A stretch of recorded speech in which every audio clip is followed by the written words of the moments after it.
स्तुती करतो प्रभूची पुन्हा एकदा. मोठ्या उत्सुकतेनं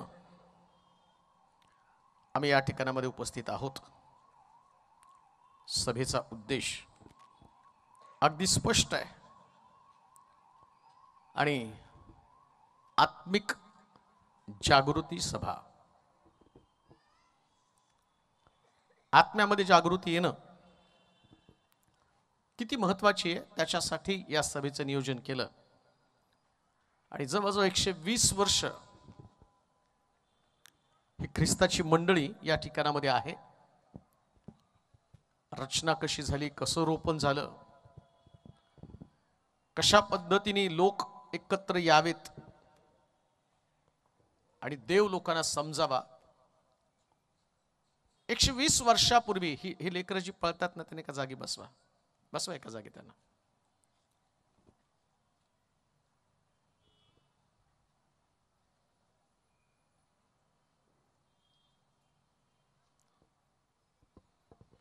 एकशे 120 वर्षापूर्वी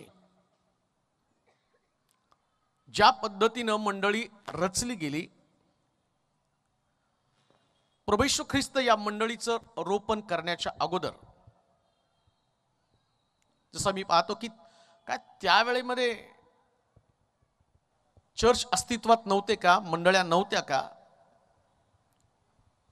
ख्रिस्ताला या पृथ्वी तलावरती पाठवणं, लोकांना एकत्र करणं आणि देव समजावून सांगणं, या सगळ्या गोष्टी प्रभूला का कराव्या लागल्या?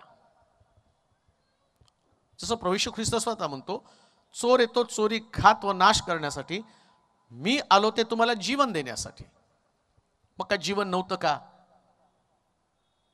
त्याच्या अगोदर संतगण नव्हते का? सेवक लोक नव्हते का? देवाविषयी सांगणारे कोणी नव्हते का? लोकांना देव समजत नव्हता का? अनेक प्रश्न आमच्या डोक्यामध्ये आहेत. येशू ख्रिस्ताला या पृथ्वी तलावर पाठवण्यामागचा उद्देश आमच्या डोक्यामध्ये एकच आहे, त्यानं क्रूसावरती बलिदान द्यावं. तो आला, त्याने क्रूसावरती बलिदान दिलं, 39 माराचे फटके पाठीवरती घेतले, त्याच्या फटक्यांच्या द्वारे आम्हाला आरोग्य प्राप्त झालं. एक साचेबंद पद्धतीचं ख्रिस्ती जीवन. परंतु येशू ख्रिस्त पृथ्वी तलावर आला आणि त्यानं पेत्रला विचारलं की लोक मला काय म्हणून समजतात. हा प्रश्न जगातल्या सगळ्या मंडळांना आहे. आज आम्ही जे उपस्थित आहोत ना, हाच प्रश्न आमच्या समोर पण आहे. समजतं काय येशूला एक्झॅक्टली? आम्ही आलो, आम्ही बसलो, पण जो शिष्याला 3.5 वर्ष येशू ख्रिस्ताच्या सहवासात राहणाऱ्या पेत्रला त्यानं प्रश्न केला, लोक मला काय समजतात आणि तुझ्या दृष्टिकोनातनं तुम्हाला काय समजत आहे? 2 प्रश्न आहेत. लोक काय समजतात आणि तुम्हाला काय समजतो? मी आल्यावरती पाळक साहेबांनी पण सांगितलं की रस्त्यावरून जाणारे लोक सुद्धा येतात, मंदिर आहे त्याच्या मंदिर आल्यावर त्यांची एक श्रद्धा आहे, त्या भावना आहेत, गुडघे टेकतात, प्रार्थना करतात, कोणीतरी क्रूसाची खून करून निघून जातं. म्हणजे लोकांची पण ख्रिस्ताकडनं अपेक्षा आहे. लोक काय समजतात आणि तुम्ही काय समजता? त्या 12 शिष्य येशूचे तिथं होते, एकाला पण उत्तर देता आलं नाही, पण पेत्रानं डेअरिंग करून सांगितलं. 2 उत्तर त्यांनी सांगितले. लोक समजतात, कोणी म्हणतं एलिया, कोणी म्हणतं संदेश त्यापैकी तुम्ही एक आहे, कोणी म्हणतं तुम्ही यश आहे, तुम्ही इर्मया आहेत, कोणी म्हणतं तुम्ही एलिया, कोणी म्हणतं तुम्ही मोशे आहात, तुम्ही संदेष्ट्यांपैकी कोणीतरी एक आहात. मग येशू म्हणतो जाऊ दे आता लोकांचं, लोक माझ्याकडनं याच नजरेनं पाहणार. कोणी म्हणणार प्रॉफिट म्हणजे आमच्या मनातल्या गोष्टी ज्यानं प्रगट कराव्यात, नाही का? सभेला येताना सुद्धा बऱ्याच लोकांच्या मनामध्ये इच्छा तीच असते की आलेल्या वक्त्यानं माझ्या मनातलं काहीतरी, जीवनातलं काहीतरी प्रगट केलं पाहिजे. मग त्याच्यावर सभेचं सक्सेस. त्यांनी माझ्या मनातल्या गोष्टी सांगितल्या आणि फार पॉवरफुल होता, फार प्रभावी सेवक होता, का तर त्याने माझ्या मनातल्या गोष्टी सांगितल्या. बरं ठीक आहे, मनातल्या गोष्टी सांगितल्या तर पुढं काय झालं? त्याच्या पुढं काय झालं? येशू ख्रिस्त शमरोणी स्त्रीच्या मनातली गोष्ट, तिच्या जीवनातली गोष्ट प्रगट करताना म्हणतो की बाई, तुझ्या नवऱ्याला बोलू ना, तर त्यावेळेस ते म्हणते माझ्याकडे नवरा नाही. आणि तो म्हटला आतापर्यंत 5 पुरुषाला तू नादी लावलं, 6वा पुरुष पण तुझ्या घरामध्ये, तोही तुझा नवरा नाही. ही गोष्ट तिला रिव्हील केली. पण एकदा रिव्हील झाल्यानंतर ती बाई काय त्या नवऱ्याकडे परत गेली नाही, शमरोणामध्ये गेली आणि अख्खा शमरोन तिने ख्रिस्ताकडे आणला. रिव्हिलेशन, प्रगटीकरण झाल्यानंतर पुढं काय होतं? एका सभेचं फलित किंवा एखाद्या मीटिंगचं फलित, मला माहिती एक सभा आयोजित करणं एवढं सोपं नसतं. त्याच्यासाठी दिवस रात्र, जसं पाळक साहेबांनी सांगितलं की 100-150 लोक सारखे प्रार्थना करतो त्या सभेसाठी. म्हणजे एवढ्या लोकांनी प्रार्थना केल्या. फलित, रिझल्ट काय? रिझल्ट आहे 3 दिवस आम्ही इथे येणार, बसणार, ऐकणार, रिमार्क देणार. कोणी भाषेविषयी बोलेल, कोणी शब्दाविषयी बोलेल, कोणी पॉवर विषयी बोलेल, सगळ्याविषयी बोलेल. परंतु लक्षात घ्या, उद्देश काय? लोक मला काय म्हणून समजतात?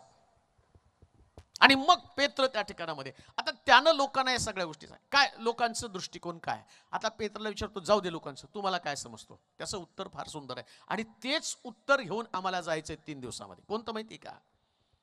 कोणी संदेष्टा म्हणतो, कोणी एलिया म्हणतो, कोणी मोशे म्हणतं, पण तो म्हटला मी तुला काय समजतो? तो ख्रिस्त जिवंत देवाचा पुत्र आहे. हे रिव्हिलेशन आहे. ख्रिस्त ओळखणं, ख्रिस्ताची ओळख पटणं, तो जिवंत देवाचा पुत्र आहे ही आम्हाला ओळख पटली पाहिजे. आणि जेव्हा ख्रिस्ताची ओळख पटती ना, मग शमरोणी स्त्री म्हणती मला मसीहा भेटला. मसीहा भेटल्यामुळे तिची ओळख बदलली. अगोदर तो तिच्याशी बोलत असताना ती धार्मिकतेच्या गोष्टी बोलत होती. तुम्ही यहुदी, आम्ही शमरोणी, तुमचे पूर्वज डोंगरावरती उपासना करतो ते, अमकं करतो ते, तमकं करतो ते. पण येशूनं तिला तिच्या नवऱ्याविषयी दाखवलं ना, तर ती घागर तिथं टाकली आणि लोकांना सांगितलं तिने मला मसीहा भेटला. याला म्हटलेले आत्मिक जागृती, याला आत्मिक जागृती म्हटलेलं आहे. जर ख्रिस्ताची ओळख पटली ना, तर 2 गोष्टी घडल्या जातात. एक तर तुमचा मार्ग बदलतो आणि दुसरी गोष्ट, तुमच्यातनं शुभवर्तमान बाहेर पडलं जातं ख्रिस्ताची ओळख पटल्यावर. जर तुम्हाला ख्रिस्ताची ओळख पटली, मार्ग तर बदललाच पाहिजे. मार्ग न बदलता तुम्ही कसं म्हणू शकता ख्रिस्ताची ओळख पटलेली आहे? व्यभिचार करणाऱ्या स्त्रीनं परत तिच्या नवऱ्याकडे गेल्याने तिचा मार्ग बदलला. न बदलणारा मार्ग चोराचा क्रुसावरती असताना येशू ख्रिस्तानं त्यानं शब्दानं पण त्याला उत्तर दिलं नाही. तू देवाचा पुत्र असशील तर माझी सुटका कर आणि तुझी पण सुटका कर. म्हणून तर त्यानं पेत्रला विचारलं, लोकांचं काय दृष्टिकोन आहे? चोराचा दृष्टिकोन होता, तू देवाचा पुत्र आहेस ना, तुझी पण सुटका कर आणि माझी पण सुटका कर. लोक सुटकेसाठी येशूकडे पाहत आहे, सुटकेसाठी पाहत आहे. परंतु येशू ख्रिस्त या पृथ्वी तलावर येण्याचा उद्देशच आहे, तो म्हटला मनुष्याचा पुत्र हरवलेले शोधण्यासाठी आलेला आहे. हरवलंय हो आम्ही, आणि आम्ही हरवलंय हे आम्हाला कळत पण नाहीये. एवढं व्यस्त झालोय आणि कधी कधी हरवलेल्या गोष्टींमध्ये आम्ही इतकं गडून गेलो की आमचं आम्हाला कळत पण नाही आम्ही देवाचा हात सोडलेला आहे. स्वतः येशूच्या आईनं सुद्धा यरुशलेमेमध्ये जाताना वाटेमध्ये येशूचा हात सोडला आणि त्यास ती म्हणती आपल्या सोबत्यांबरोबर कुणा संगती तरी तो असेल. प्रॉब्लेम तो आहे. आम्हाला आमच्या घरामध्ये आमची आई, माझा मुलगा, माझा पती, माझी पत्नी, माझा भाऊ, कोणीतरी घरात एक प्रार्थना करताना दिसतो ना, तर आम्हाला असं वाटतं तो घरातला तो येशू आहे ना, तो माझ्या आईकडे, तो माझ्या मुलाकडे, तो माझ्या मुलीकडे, माझ्या भावाकडे. अहो पण त्यांच्याकडचा येशू, त्याचा तुम्हाला काय फायदा असणार आहे? व्यक्तिगत येशू माझ्यासोबत असला पाहिजे ना. मग हे घडतं का असं? का येशू माझ्या समोर येत नाही? सगळ्यांच्या बरोबर नाही चालणार. आम्हाला ते शेवटचा आशीर्वाद दिल्याशिवाय तुम्ही पाळकाचा दर्जा देणारच नाही. सगळं उपदेश छान केला आणि सगळं छान झालं, लोक रडले, पश्चाताप केले आणि मग पाळकाने शेवटची प्रार्थना केली, म्हटलं जावा. शेवटचा आशीर्वादच दिला नाही तर लोक त्या पाळकाच्या डिग्रीविषयी शंका घेतील. शेवटचा आशीर्वाद नाही. आणि शेवटचा आशीर्वाद काय? आता देव बापाची प्रीती, प्रभू येशू ख्रिस्ताची कृपा, पवित्र आत्म्याची सहभागिता तुमच्या बरोबर राहो. म्हणजे आमच्यावर येशू राहायला पाहिजे. येशू राहायला पाहिजे. आम्ही तर तुम्हाला येशू तुमच्या बरोबर दिला, आणि तुम्ही घरी गेल्यावर भांडण आहे, वादविवाद आहे, व्यभिचार आहे, जारकर्म आहे, दारू पिणं आहे आणि थट्टा मस्करी आहे, सगळ्या वाईट. मग येशू कसा राहिलो तिथं तुमच्या बरोबर? आम्ही तर तुम्हाला दिला येशू, तुम्ही घेऊन गेला, पण तुम्हाला येशू जवळ ठेवणं परवडणार आहे का? येशूला जर जवळ ठेवलं तर येशू काय घरामध्ये हाताची घडीन तोंडावर बोट घालून नाही बसणार आहे. तो तुमच्या चुका तुम्हाला दाखवणार आहे. जसं शमरुणीला म्हटलं नवरा आण तुझा, जक्कायला म्हटलं त्वरा कर खाली, आज मला तुझ्या घरी यायचं आहे. मरीच्या घरामध्ये गेल्यावर म्हटला मार्थे मार्थे तू बहुत गोष्टीची चिंता व दगदग करते. मार्थेला पण त्यांनी झाडलं. सिस्टर मार्था वगैरे नाही म्हटला, तो मार्थे म्हटला. ज्याच्या घरामध्ये तो गेला ना, त्या घरामध्ये असणाऱ्या त्या स्त्रीला त्याने दटावलं. येशू आल्यावर दटावणार आहे, काही काही तुमच्यातल्या कमतरता दाखवणार आहे, कशामध्ये अडकून पडलेला आहे. बरं, मला हा प्रश्न पडतो, एवढं सगळं आम्ही येशू आमच्या संगती, येशू आमच्या संगती म्हणतो, मग जीवन का बदलत नाही हो? ज्यांच्या संगती राहिला. जावळ्याच्या रविवारी लोक त्या पाम संडेला काय सेलिब्रेट करतात, त्या हातामध्ये झावळ्या वगैरे घेऊन. मी पण चर्चला जायचो त्यावेळेस त्या झावळ्याचा क्रूस बनवून इथं समोर लावायचो. का तर पाम संडे, झावळ्याचा रविवार. पण झावळ्याच्या रविवारी लाथा मारणारं गाढव येशूच्या पाठीवरती घेऊन गर्दीमध्ये चालत असताना त्या गाढवानं कोणाला लाथा मारल्या नाही हो. अहो, येशू स्वार झाल्यावर गाढवाचा स्वभाव बदलतो, आमचा बदलत नाही का? गाढवाचा स्वभाव बदलतो. गाढव सुद्धा बदललं येशूच्या अस्तित्वानं. त्यानं स्वार करून घेतलं येशूला आपल्या पाठीवरती. प्रश्न तोच आहे, का आम्ही बदलत नाही? आणि लक्षात ठेवा, आत्मिक जागृतीला मी आल्यावर ते वचन फार सुंदर वाचलं, मला आवडलं ते. ज्याचं मन तुझ्या ठाई स्थिर झालं त्यास तू पूर्ण शांती देतो, कारण त्याचा भाव तुझ्यावर आहे. काय आत्मिक जागृती? आत्मिक जागृतीमध्ये दोन गोष्टी आहेत. पहिली गोष्ट, ज्याचं मन तुझ्या ठाई स्थिर झालं. मन स्थिर व्हायला पाहिजे देवामध्ये, बरं का? 3 दिवसामध्ये लोक म्हणतात नाही, अजून बऱ्याच ठिकाणात गेल्यावर अजून 2-3 दिवस ठेवा ना, अजून 2-3 दिवस मीटिंग राहू द्या ना. अहो, तुम्हाला 2-3 दिवस नाही, येशू ख्रिस्त 3.5 वर्ष राहिला तरी सुद्धा पेत्रानं तलवार काढली आणि शिव्या दिल्या. 3.5 वर्षात त्याने तुम्हाला 3 दिवस आणि 4 दिवसात कोण बदलणार आहे? येशू यांना बदलू शकला नाही. यानं शिव्या द्यायचे ते दिल्यात पेत्रानं. अजून धरलं नाही तर त्याने शिव्या द्यायला सुरुवात केलेली. प्रश्न तो नाही की तुम्ही एकत्र आल्यावर तुमच्यामध्ये जागृती होणं म्हणजे देवाच्या ठाई मन स्थिर झालेलं. म्हणजे काय? एक निर्णय असतो बरं का. काही झालं तर मी देवाला सोडणार नाही, हा निर्णय, याला स्थिर मन म्हटलेलं आहे. नाहीतर मग मला हे नाही मिळालं, मग माझी प्रार्थनाच देवाने नाही केली, मला नोकरीच का मिळाली नाही, माझं लग्नच का जमलं नाही, मला शेतच का मिळालं नाही, कोर्टाचा निकालच का लागला नाही, ह्यानं माझं का ऐकलंच नाही, ते का असं घडलं, मी मुलगा मागितलं तर मुलगीच का झाली, मी मुलगी मागितलं तर मुलगाच का झाला. अहो, काय त्या गोष्टी आहेत ना, मुलगा ना मुलगी. त्या मुलगा जरी झाला ना मुलगी जरी झाली ना, तर तो तुम्हाला कबरेतच नेऊन गाडणार आहे. ते काय करणार आहे तुमच्यासाठी वेगळं? मेल्यावर कबरेतच गाडणार आहे. मुलगा झाला ना मुलगी झाली तर कबरेतच जाणार आहे. आणि चांगला जॉब मिळाला तरी तुम्हाला किडेच खाणार आहे मेल्यावर. का चांगला तुम्ही गव्हर्नमेंट सर्वंट क्लास 1 ऑफिसर आहे म्हणून किडे म्हणणार आहेत का? नाही, क्लास 1 ऑफिसर आहे, यांना आपण नाही खायचं, जरा स्टँडर्ड किडे खायला पाठवून देऊ. काय नसतं, मेल्यावर संपलं. तेच किडे खातात जो भिकाऱ्याला खातात, जे क्लास 1 ऑफिसरला ते पण तेच खातात. पण ज्याचं मन देवाच्या ठाई स्थिर होतं त्याला देवाची शांती मिळते. प्रियानो, प्रश्न तो आहे, देवाच्या ठाई मन स्थिर व्हायला पाहिजे. मग होणार कसं देवाच्या ठाई मन स्थिर? लक्षात घ्या, आम्ही येतो ना त्यास आमच्याकडं असंख्य प्रश्न असतात, एक प्रश्न नसतो. मला एका व्यक्तीने फोन करून प्रार्थना करण्यासाठी सांगितली होती. म्हणजे साहेब, रोज प्रश्न येतात, अशी प्रार्थना करा की परत प्रश्नच नाही यायला पाहिजे. मी म्हणलं करतो ना, अशी प्रार्थना करतो, देवा याला मारून टाक, मेल्यावरच प्रश्न बंद होणार आहे ना. अशी प्रार्थना करतो, देवा याला मारून टाक, का तर मेल्यावरच प्रश्न बंद होणार आहे. जिवंत आहे तर प्रश्न येतात, पण कशासाठी येतात माहिती का? प्रश्नामध्ये तुम्ही लढावं आणि योद्धे म्हणून जीवन जगावं. प्रियानो, लढायला पाहिजे हो आजारपणाशी. म्हणून तर आम्ही पाहतो की लाजरस आजारी पडल्यावरती मरियेनं निरोप पाठवला, येशू तुझा मित्र लाजरस आजारी पडलाय, लवकर त्याला भेटायले. आणि येशू त्या ठिकाणात गेलाच नाही. आणि मग येशूच्या चरणाजवळ बसणारी मरिया, जीवनाची वचनं ऐकणारी मरिया, मार्थेचं परिवर्तन झालं. मार्था पण येशूला भेटायला आल्यावर मरिया त्याला भेटायला गेले नाही. का? ते म्हटले माझा भाऊ आजारी असताना हा आला नाही. मन स्थिर नाही हो, भाऊ मेला म्हणून येशू सोडला. आधी भाऊ जिवंत होता आणि घरामध्ये त्या ठिकाणात येशू आल्यावर त्याच्या चरणाजवळ बसून जीवनाच्या गोष्टी ऐकलेल्या. पण पौलानं स्थिर मनासंबंधांना सांगितलं, ख्रिस्ताच्या प्रीतीपासून मला कोण विभक्त करेल? मरण, संकट, छळ, उपासमार, दंगे, धोपे या कोणत्याच गोष्टी मला देवापासून तोडत नाही. याला म्हटलं स्थिर असणार मन. स्थिर मन होऊ द्या. काही पण झालं तर देवाला सोडणार नाही. आणि देवाबरोबर तुम्ही चालत असल्याचं चिन्ह काय माहिती का? तुमच्यामध्ये देवाची शांती. देवाची शांती तुमच्यामध्ये असते जर तुम्ही देवाबरोबर चालला तर. आणि ओळखायचं कसं काय? मी देवाबरोबर चाललो हे ओळखायचं चिन्ह काय? मग येशू म्हटलं नाही का, शांती करणारे ते धन्य. सगळ्यांचं पाठ, डोंगरावरचं प्रवचन, हा सगळ्यांचं पाठ, डोंगरावरचं प्रवचन. आम्ही म्हणतो काय सुंदर येशूनं डोंगरावरचं प्रवचन दिलं. आणि त्याच्यामध्ये म्हटलं शांती करणारे ते धन्य, ते देवा त्यांना देवाची मुलं म्हणतील. आहे काय शांती? कोण शांती करतं? आणि शांती तुम्ही करत असल्याचं चिन्ह काय? कशी शांती? तुम्हाला शांती कळतं का काय नेमकं माहिती का? शांती म्हणजे शांत बसणं नाही बरं का.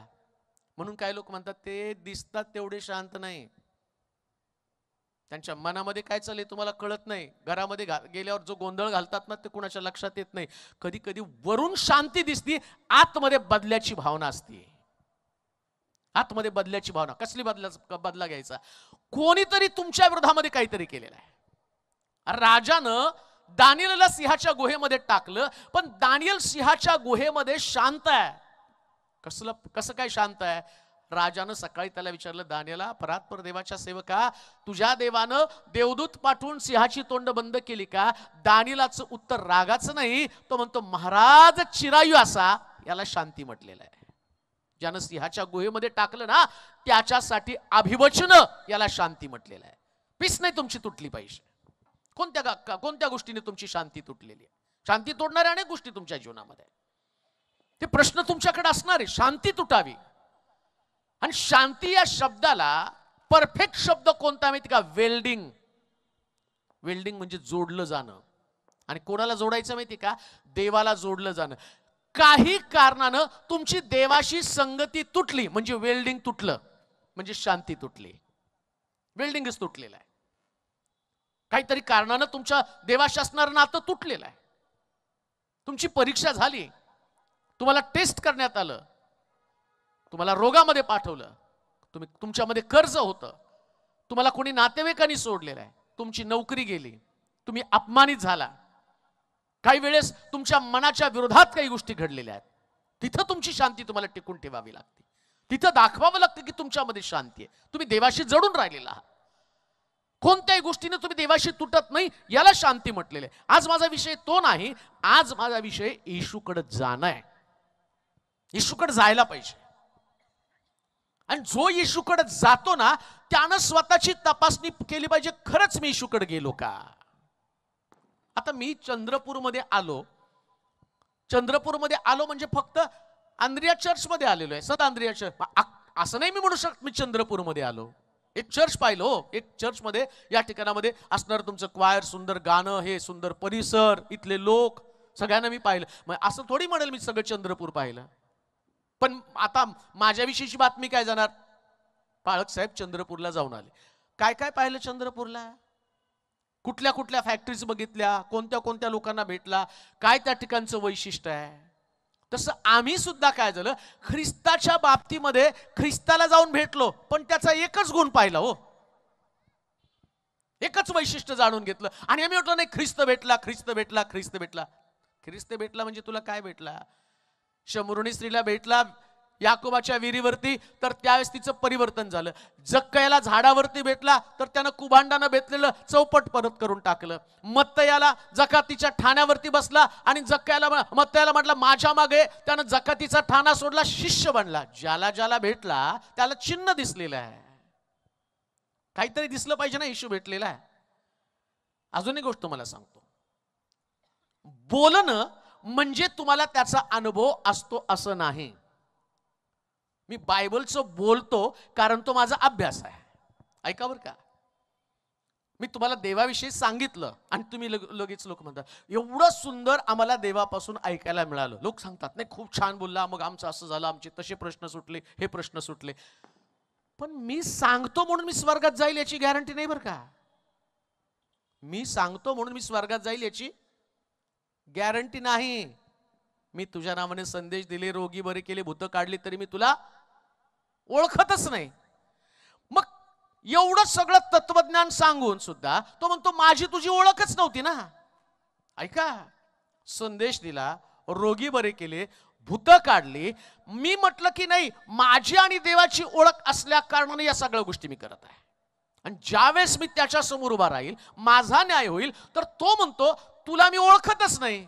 मग आता विचार करा, मी तर म्हटलं मी तुम्हाला ख्रिस्ताची ओळख करून दिली, पण तो म्हणतो मी तुला ओळखत नाही. म्हणून लक्षात ठेवा, ख्रिस्ताची ओळख होण्यासाठी आवश्यक असणाऱ्या गोष्टी समजावून घेणं फार गरजेचं आहे. त्याला ख्रिस्त समजला पाहिजे, खरा येशू समजला पाहिजे. प्रियानो, अहो आज आम्हाला ख्रिस्त समजून एवढे वर्ष झाली. चंद्रपूरचा विचार करू, चंद्रपूरला ख्रिस्त समजून 120 वर्ष झाली. सगळ्यात जुनी मंडळी आहे, 120 वर्षापूर्वीची मंडळी.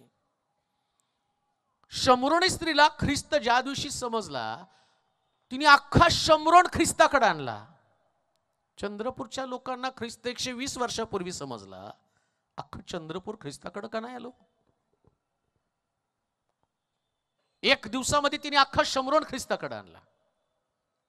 मला मसीहा भेटला, ज्या मसीहाची ओळख मला झाली त्याला भेटण्यासाठी तुम्ही पण चला म्हटला. का असं घडलं नाही? याच्यामध्ये फरक आहे.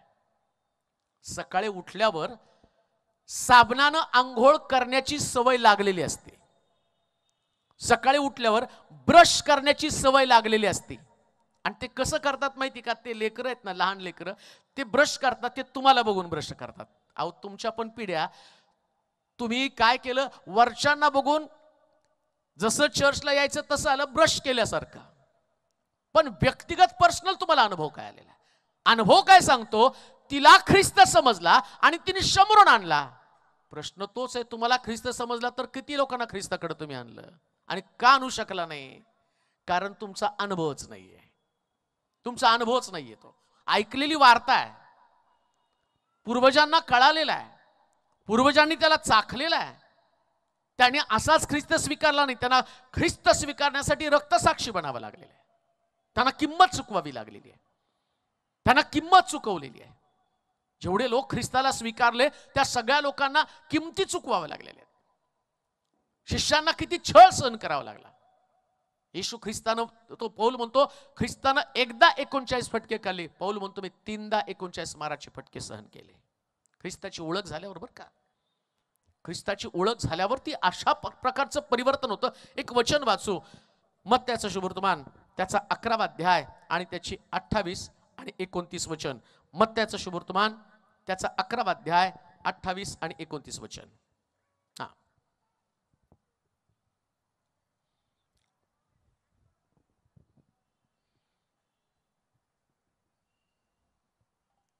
येशू मिळाल्यानंतर किंवा ख्रिस्ताची ओळख झाल्यानंतर ज्या गोष्टी आम्हाला मिळतात त्याच्या संबंधानं मत्त्याचं शुभवर्तमान 11वा अध्याय 28 आणि 29 वचन.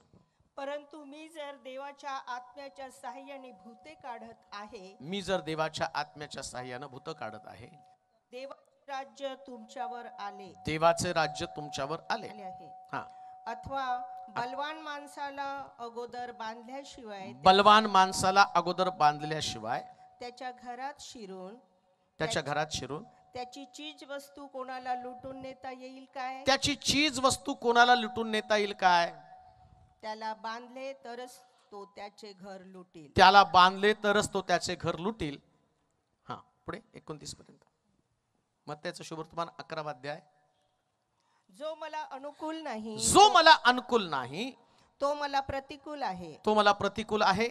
आणि जो माझ्या बरोबर गोळा करत नाही, जो माझ्या बरोबर गोळा करत नाही, तो उधळून टाकतो, तो उधळून टाकतो. अजून एक वचन वाचा, मत्त्याचं शुभवर्तमान. यास्तव यास्तव मी तुम्हाला सांगतो की, मी तुम्हाला सांगतो की प्रत्येक पाप व दुर्भाषण प्रत्येक पाप व दुर्भाषण ह्यांची माणसांना क्षमा होईल.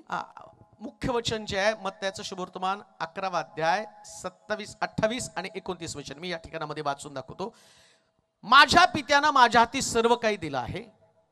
पित्या वाचून पुत्राला कोणी ओळखीत नाही आणि पुत्रा वाचून ज्या कोणास त्याला प्रगट करण्याची करावायची पुत्राची इच्छा असेल त्याच्या वाचून पित्याला कोणी ओळखीत नाही. 28 वचनामध्ये म्हटलं, अहो कष्टी व भाराक्रांत जन हो, तुम्ही सर्व माझ्याकडे या म्हणजे मी तुम्हास विसावा देईल.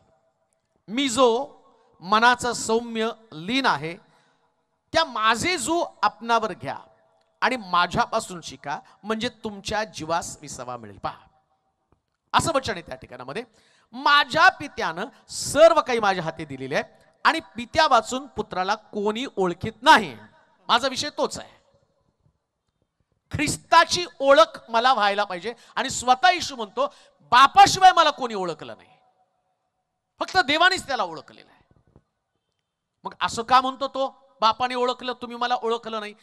त्याच्या संबंधानं त्याच्या पुढे तो म्हणतो तो की पुत्र ज्याला पुत्रा वाचून कोणास प्रगट करायची इच्छा असेल तर त्याच्या वाचून पित्याला कोणी ओळखत नाही. अहो कष्टी व भाराक्रांत जनो, का आम्ही येशूला ओळखत नाही? पित्याशिवाय तुम्ही मला ओळखू शकत नाही, फक्त पिताच मला ओळखणार आहे, बाकी तुम्ही कोणीच मला ओळखणार नाही. आणि वास्तव सत्य आहे. आम्ही ख्रिस्ताला न ओळखण्याचं पहिलं कारण त्या ठिकाणामध्ये सांगितलं, अहो कष्टी आणि भाराक्रांत जनो. समस्या काय? आमचं कष्टच आम्हाला देवाला ओळखू देत नाही. कष्ट, ज्या कष्टामध्ये आम्ही अडकलेलो आहोत ना, त्या कष्टामुळे ख्रिस्ताची ओळख जर आम्हाला झाली ना, ख्रिस्ताची ओळख तो पित्याशिवाय मला कोणी ओळखलं नाही. आणि आज शिष्यांसमोर तो सांगतो तुम्ही पण मला ओळखलेलं नाही. का ओळखलं नाही? कारण तुम्ही फक्त कष्ट घेऊनच देवाकडे आलेला आहात.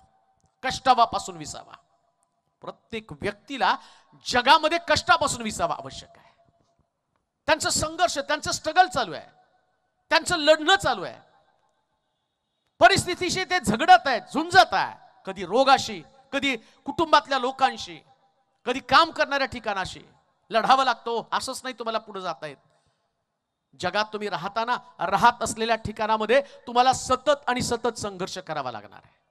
अजून एक गोष्ट तुम्हाला सांगू का? जेवढे जेवढे पवित्र शास्त्रामध्ये ज्या लोकांना देवानं दर्शन दिलं आणि देवानं ज्याला आपल्या योजनेमध्ये चालवलं ना, अशा प्रत्येक व्यक्तीला कष्टातनं जावं लागलं आणि या कष्टातनं त्यांना देवानं आपलं दर्शन दिलेलं आहे. कष्टामधनं इस्रायल लोक 450 वर्ष त्यांनी कष्ट भोगलं आणि असं लिहिलं की त्यांचा ओरडणं देवापर्यंत गेलं. कष्ट भोगल्यावरती ते देवाकडे ओरडले. आता काय झालं माहिती का? पृथ्वी तलावर देवाचे लोक संतगण राहत होते, पण कष्टात ते देवाला ओरडायला तयार नव्हते. काय घडलं त्या ठिकाणामध्ये? कोणती घटना घडतोय? येशूला येण्याचा उद्देश काय? काय येशू ख्रिस्त पृथ्वी तलावरती आला आणि का सुद्धा म्हणतो तुम्ही सर्वजण माझ्याकडे या? म्हणजे लोक आतापर्यंत येशूकडे जातच नव्हते. त्यांनी जाण्याचा ज्या ठिकाणी जायला पाहिजे तिथं जाण्याच्या ऐवजी ते दुसरीकडेच कुठंतरी चाललेले आहेत. आपल्या मर्जीप्रमाणे ज्याला जिकडे वाटेल तिकडे तो जायचा, ज्याला वाटेल तशी धार्मिक जीवन तो जगायचा. येशू ख्रिस्त गेल्यावर आम्ही पाहत नाही का तीच अवस्था झालेली आहे. मी पौलाचा, मी अपोलोसचा, त्यांच्यामध्ये ते आले का नाही तत्व, ती भांडणं आली का नाही? आज पण लोकांमध्ये ती भांडण नाही का? तुम्ही बघा, आता आंद्रिया चर्चने मीटिंग ठेवली, दुसऱ्या चर्चचे लोक येणार नाही, ते म्हणतील आमचं चर्च नाही ते. मी पौलाचा, मी अपोलोसचा, ते सेंट आंद्रियाचे, ते अमक्याचे, ते तिकडचे. ख्रिस्ताचे एवढे तुकडे. प्रत्येक मंडळीनं आपापल्या पद्धतीनं आणि ख्रिस्ताला घेतलं आणि म्हणतात हा माझा ख्रिस्त आहे. तुम्ही वाटणी नाही केली. कोणी सांगितलं तुम्हाला वाटणी? पौल म्हणतो, मग कोणी म्हणतो अपोलोसचा, कोण म्हणतो पौलाचा. तो म्हणतो मी लावलं, अपोलोसनी पाणी घातलं. वाढवतो कोण? देव. आम्ही आमच्या तत्वात अडकून पडलो, आम्ही आमच्या डॉक्ट्रिन मध्ये, सिद्धांतामध्ये अडकून पडलो. आम्हाला असं वाटतं की जे आम्हाला समजलं तेवढाच ख्रिस्त आहे. मग येशू काय म्हणतो? तुम्ही तिकडे जाऊ नका. कुठं या? माझ्याकडं.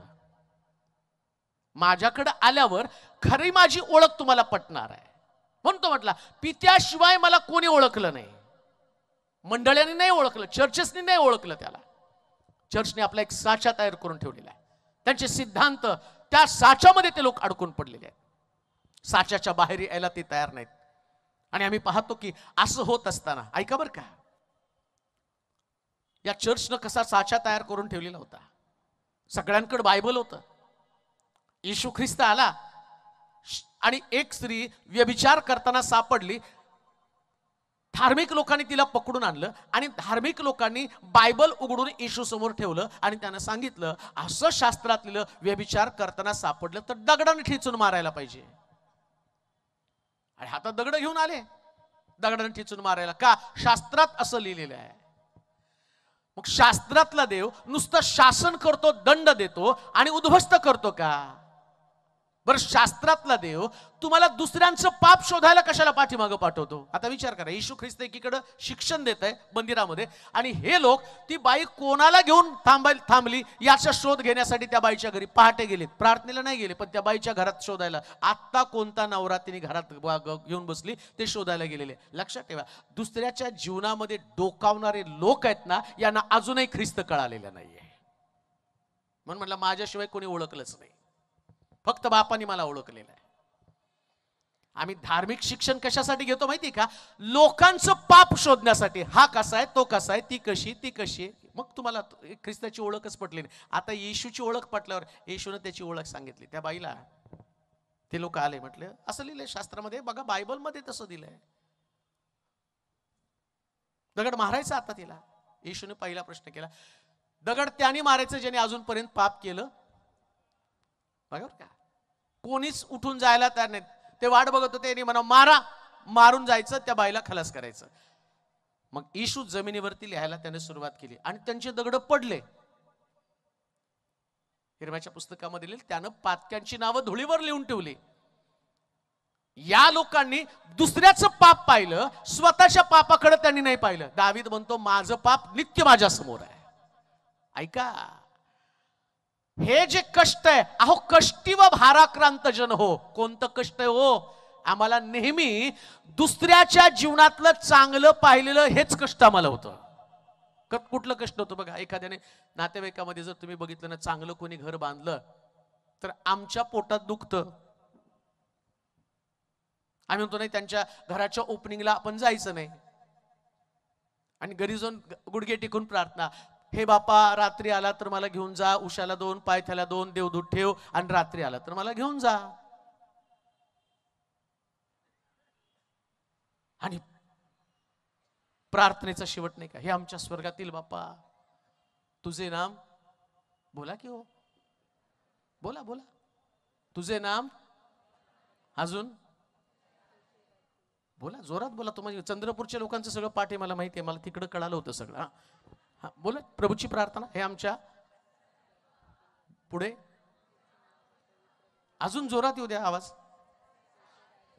किती पोपट छान बोलायले. अजून, हा, जसे स्वर्गात, अजून तुझ्या इच्छेप्रमाणे हो.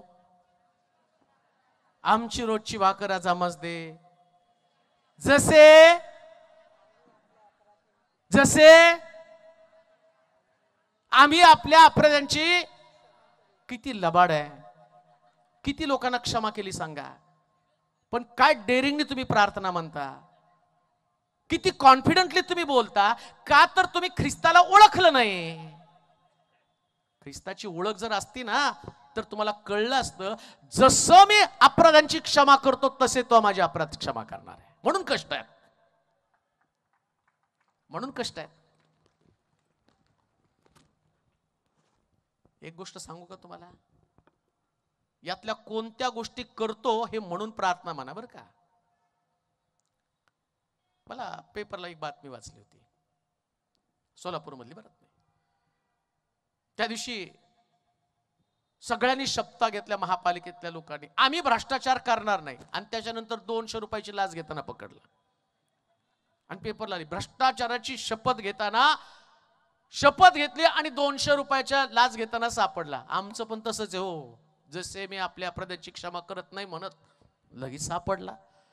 कोणीतरी गुन्हा केला आणि प्रभू म्हणतो सापडला तू. आणि आम्ही काय म्हणतो, ही प्रभूची प्रार्थना आहे. मग तू कशाला म्हणतो कशाला तू प्रभूची प्रार्थना? तू ते करतच नाही. आणि तिथं देवाला सांगतो, जशी मी आपल्या अपराधांची क्षमा करतो तसे तू आमच्या अपराधांची क्षमा कर. मग येशू म्हणतो, अहो कष्टी लोक. कोण कष्टी आहे? आम्ही कष्टी आहोत. काय कष्ट आहे आमचं? काय आमच्या पीडा आहेत? कोणत्या कारणामुळे पीडा आहेत? का प्रभू आमची प्रार्थना ऐकत नाही? माझ्याकडे तो या म्हणतो. माझ्याकडे या म्हणजे नेमकं काय? माझ्यापासून शिका. खाली त्याने लिहिले त्याचं उत्तर, माझ्यापासून शिका म्हटलेलं आहे. वाचता का ते वचन? अहो कष्टी व 29 वचन. हा, मी जो मनाचा सौम्य व लीन आहे, मी जो मनाचा सौम्य व लीन आहे, त्या माझे जो आपणावर घ्या व माझ्यापासून शिका. माझ्यापासून शिकण्यासाठी ख्रिस्ताचा जो पाठीवरती घ्यावं लागतं. शिकण्याच्या पद्धती आहेत. लेकरांना ती शाळा आवडती ज्या शाळेमध्ये नुसतं खायला प्यायला आणि उड्या मारायला मिळतं, ती शाळा. ज्या शाळेमध्ये फटके मारतात तिथं जात नाहीत. आणि ज्या शाळेत फटके मारत नाहीत तिथं लेकरं शिकतच नाहीत, नाही का? आता येशू म्हणतो माझ्यापासून शिकायचं तर माझ्या शिस्तीमध्ये. म्हणजे काय? मी तुमच्या खांद्यावरती जू देतो म्हणजे बैलाच्या खांद्यावरती जू दिलं ना तर बैल मालक जिकडं ओढल तिकडच जातं. बैलाच्या नाकामध्ये घातलेलं असतं व्यसन आणि मग त्याच्या खांद्यावरती जू दिलं जातं आणि मग तो मालक गाडीमध्ये बसतो आणि बैलाला मागून फटके मारत असतो. बैल हुकाचू करत नाही आणि बैलाला जुवा खालून काढा, शिंग बरोबर मारणार. आमचं पण तसंच आहे. जोपर्यंत जू खांद्यावरती आहे तोपर्यंत येशूचं ऐकणार. जू खाली गेलं की एकमेकाला ठोकणार, एकमेकाच्या विरोधामध्ये जाणार. आम्हाला कोणाचं पटत नाही, मग आम्ही कोणाचे विचार ऐकणार पण नाही.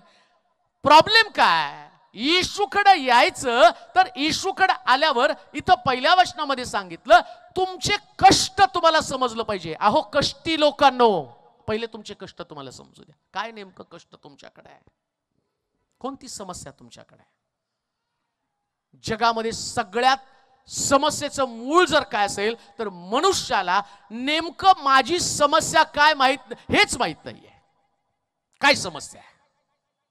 म्हणून येशूकडे आल्यावरती हा आंधळा कोणाच्या पापामुळे आंधळा झाला? शिष्याने प्रश्न केला. कोणाच्या? याच्या पापामुळं का याच्या आई वडिलांच्या पापामुळं? कशामुळं हा आंधळा झाला? त्याने येशूला प्रश्न केला. त्यांना ती समस्या जाणून घ्यायची, कोणामुळं आंधळा. आता हे त्याला बोलत असताना जर त्याच्या आई बापाच्या पापामुळं किंवा याच्या पापामुळं तो आंधळा झाला असता तर जगात सगळेच आंधळे झाले असते. कारण बायबल सांगतं नीतिमान कोणी नाही, एकही नाही, सर्वांनी पाप केलं, देवाच्या गौरवाला अंतरले. पण आम्ही काय करतो माहिती का? दुसऱ्यांचं पाहताना नेहमी म्हणतो नाही त्याच्या पापामुळे असं झालं, त्याच्या घरातले लोक तसेच आहे, यांचे तसे, त्यांचं सोडा, तुमचं बोला. कष्ट तुमचं नेमकं काय आहे? का तुमच्याकडे ही समस्या? का तुमच्याकडे हे प्रश्न आहेत? आणि हे कष्ट घेऊन तुम्ही प्रभूकडे यावं. या ठिकाणामध्ये असं म्हटलं की आता तुम्ही कष्ट घेऊन माझ्याकडे. अहो कष्टी लोकांनो, ऐका, आम्ही सगळे कष्टामध्ये आहोत हे आम्हाला समजलं पाहिजे. हो, मी कष्ट तुमच्या शारीरिक कष्टाविषयी बोलत नाही, तुमच्या व्याधी विकारा संबंधाने बोलत नाही. ऐका, आज आम्हाला फक्त व्याधी विकारापासून सुटका हवी आणि प्रश्नातनं सुटका हवी, याच्यासाठीच आम्ही येशूकडे आलेलो आहोत. आम्हाला वाटतं की फक्त कष्टापासून त्यांना सुटका द्यावी. पण सगळ्यात मोठं कष्ट कोणतं माहिती का?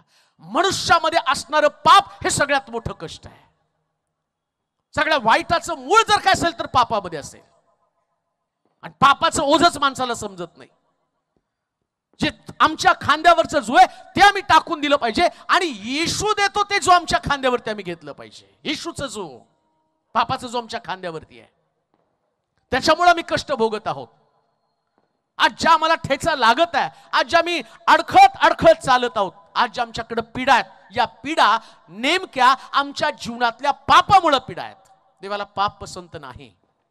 शास्त्रात लिहिलं पापाचं वेतन मरण आहे. अनुवादाच्या पुस्तकाच्या 28 अध्यायामध्ये सांगितलं, हे ज्या गोष्टी देवानं सांगितलेल्या आज्ञा जर तू पाळल्या नाहीत, नगरात तू शापित, शेतीवाडीत तू शापित, तुझ्या अंगावरती पीडा असणारे, तू दाह, रोग आणि क्षयरोग अशा वेगवेगळ्या प्रकारच्या रोगाचं वर्गीकरण त्याच्यामध्ये केलं. आणि तो म्हटला, हे सगळे रोग तुला नगरात, तुझ्या घरामध्ये, तुझ्या शेतीवाडीमध्ये तुला गाठतील आणि तुला उद्ध्वस्त करून टाकतील. चारी दिशेने तुझा शत्रू तुझ्याकडे. कष्ट असण्याचं कारणच आम्ही देवाची आज्ञा मोडतो. आता प्रभू म्हणतो, अहो कष्टी, म्हणजे समजून घ्या तुमच्याकडे कष्ट आहे. आम्ही तसंच चाललेलो आहोत. फार सोपं आहे. एखादी मीटिंग ठेवली ना, त्या मीटिंग मध्ये जायचं आणि प्रार्थना करून घ्यायची. मी जातो बऱ्याच मीटिंग मध्ये आणि बऱ्याच मीटिंग मध्ये देव काम करतो. मला नाही आठवत अशी एकही मीटिंग गेलो आणि ज्या मीटिंग मध्ये गेल्यावर काम घडलं नाही. देवाला देवाचं काम करायचंच असतं आणि देव काम करतो. त्याला काम करायला आवडतं, कष्टातनं तुम्हाला सोडायला आवडतं. परंतु एक गोष्ट ध्यानात ठेवा, येशू ख्रिस्त स्वतः म्हटला, 2 हात असून नरकात जाण्यापेक्षा 1 हात असून स्वर्गामध्ये जाणं बरं.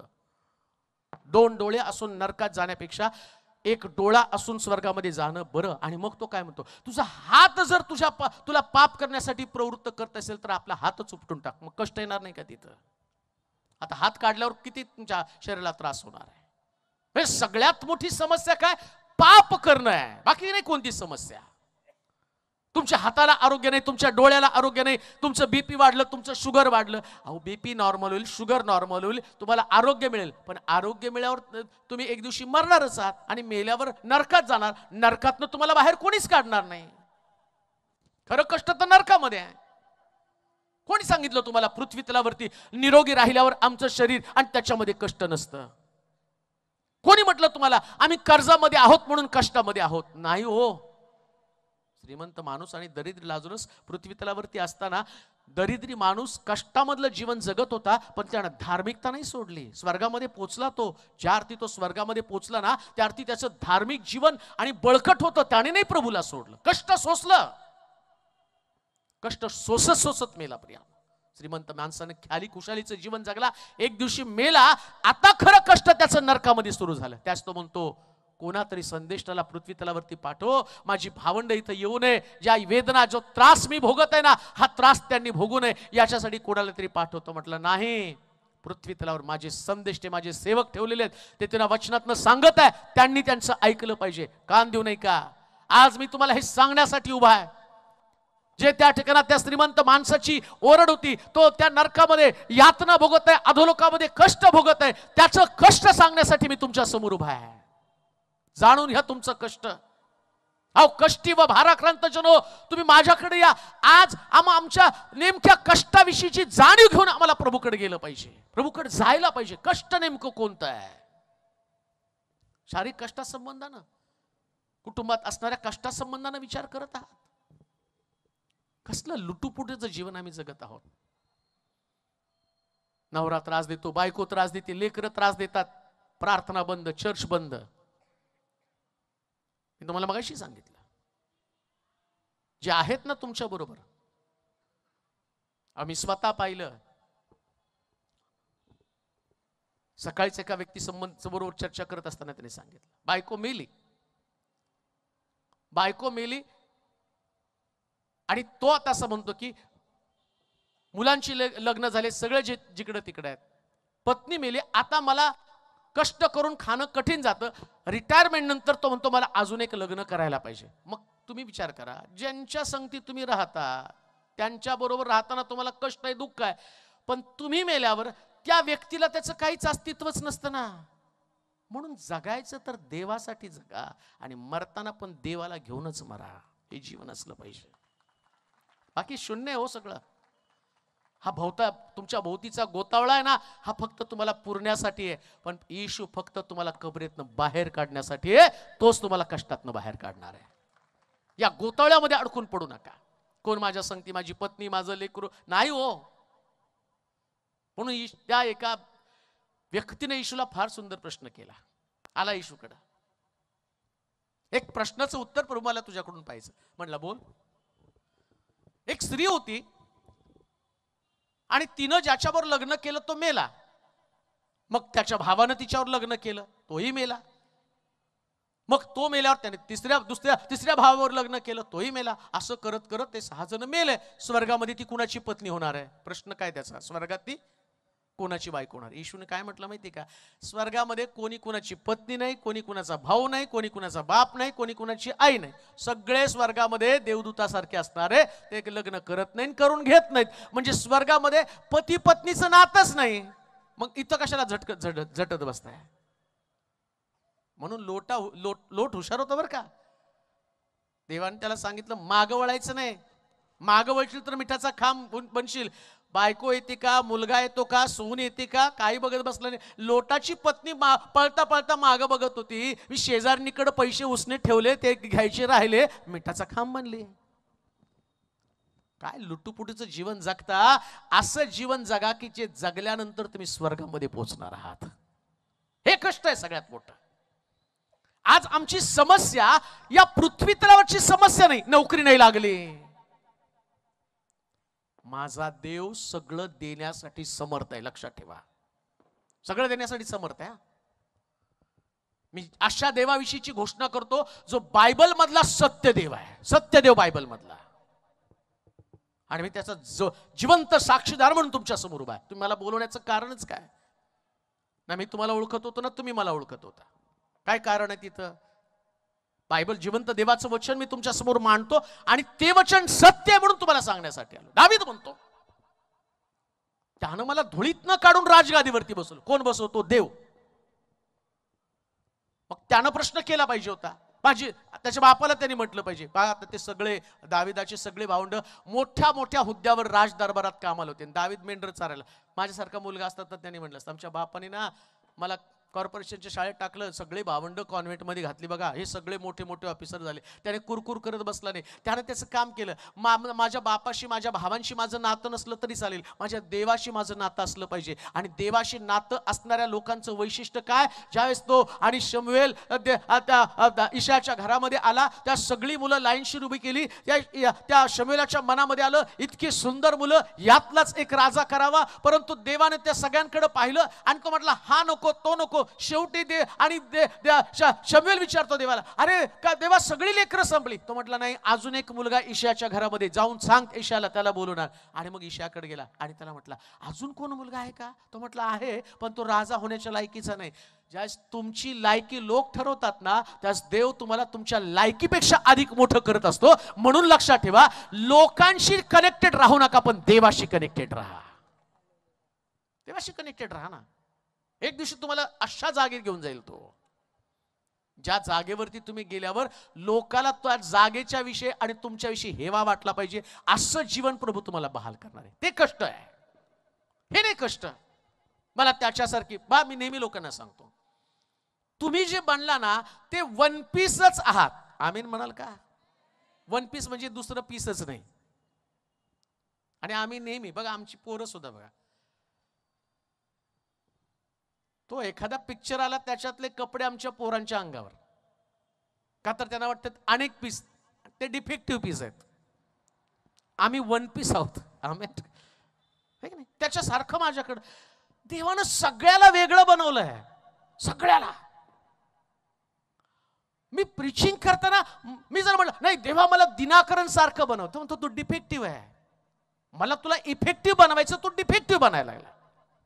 तू एकच आहे.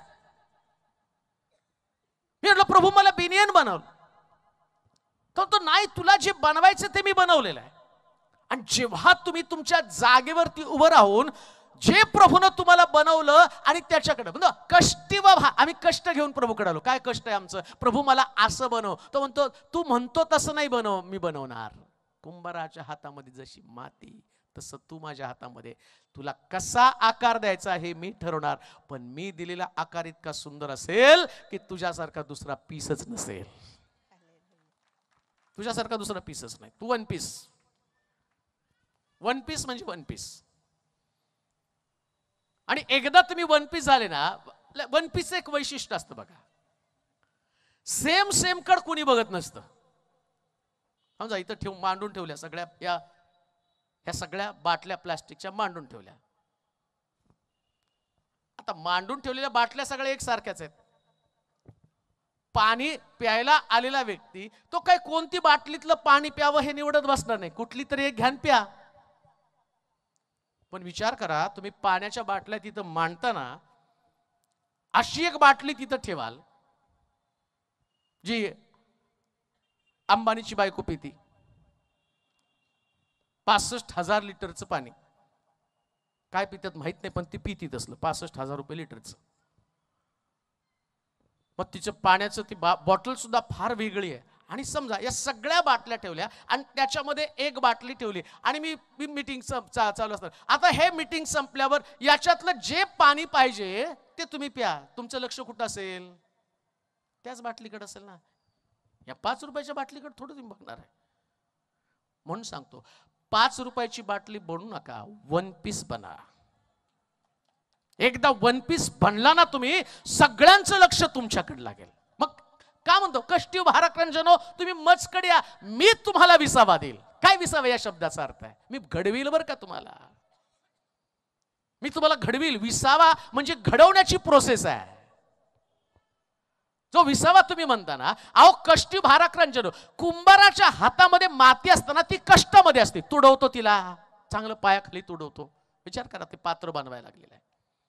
आणली माती पकडून कुठून तरी, त्याच्यात पाणी ओतलं, कुंभार चांगला पायाखाली तुडवायला लागला, मारायला लागला, इकडून तिकडून ठोकायला लागला. हे कष्ट आहेत.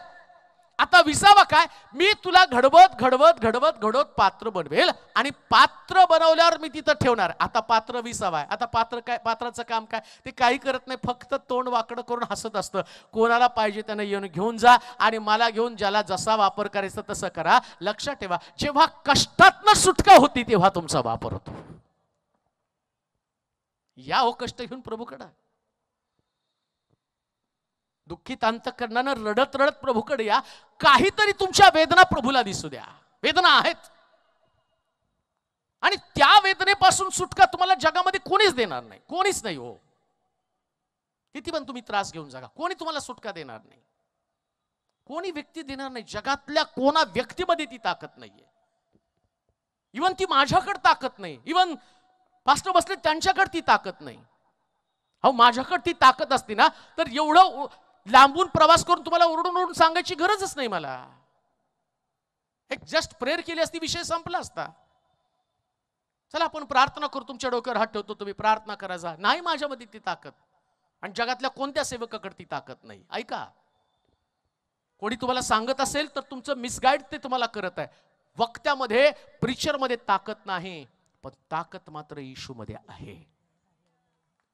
तिकडेच फोकस करा. त्याच्याकडे ताकद आहे. माझ्याकडे या, मी तुम्हाला विसावा देईल. काय इकडे तिकडे फिरत आहात? जिथं तुम्हाला विसावा मिळतो त्या ठिकाणामध्ये तुम्ही जा. आणि म्हणून एक वचन वाचूया, योहानाचं शुभवर्तमान 21 अध्याय 4 ते 8 पर्यंतची वचन. पहा येशू कशा पद्धतीने आमच्या जीवनामध्ये आल्यावर कशा आमच्या जीवनाला आकारने मिळते. वाचूया, आकार मिळतो. योहानाचं शुभवर्तमान 21 अध्याय 4 ते 8 वचन. मग पहाट होत असता मग पहाट होत असता येशू समुद्र किनाऱ्यावर उभा होता. येशू समुद्र किनाऱ्यावर उभा होता. तथापि तो येशू आहे असे शिष्यांनी ओळखले नव्हते. तसं तो येशू आहे हे शिष्यांनी ओळखलं नव्हतं. तेव्हा येशूने त्याला म्हटलं, मुलांनो तुमच्या जवळ काही खायला आहे का? मुलांनो तुमच्या जवळ काही खायला आहे का? त्यांनी त्याला उत्तर दिले नाही. त्यांनी त्यांना उत्तर दिलं नाही. त्याने त्यांना म्हटलं, मचव्याच्या उजव्या बाजूस जाळे टाका. मचव्याच्या उजव्या बाजूस जाळं टाका, म्हणजे तुम्हाला सापडेल. म्हणून त्यांनी ते टाकले. तेव्हा माशांचा घोळका लागल्यामुळे ते त्यांना ओढवेना. ह्यावरून ज्या शिष्यावर येशूची प्रीती होती तो पेत्राला म्हणाला, प्रभू आहे. इकडं म्हटलं त्यानं की मला पित्याशिवाय कोणी ओळखलं नाही. आता येशू म्हणतो, अहो कष्टी व भाराक्रांत जनो तुम्ही मजकडे या, म्हणजे माझी ओळख करून घ्या. आता काय झालं माहिती का, इकडं येशू ख्रिस्त कबरेमध्ये गेला, 3 दिवस 3 रात्र कबरेमध्ये राहिला आणि त्याचं पुनरुत्थान झालं. पुनरुत्थान झाल्याबरोबर हा जो शिष्य येशूचा शिष्य पेत्र, हा पेत्र पुन्हा जाळं घेऊन मासे पकडण्यासाठी गेला. बरं का, ऐका, फार सुंदर त्याच्यात लिहिलं. सगळं वाचत बसायचं नाही, कारण मग मुख्य मुद्दे आणि दुर्लक्षित होतील. पण असं लिहिलं तिथं. मग हा त्या तिरबियाकडे गेला, तिरबिया समुद्रात मध्ये गेला आणि त्यानं तिथे जाळं टाकलं. जाळं टाकल्यावर रात्रभर प्रयत्न करून मासे त्याला लागले नाही. कष्ट त्याच्याकडे, रात्रभर कष्ट केलं.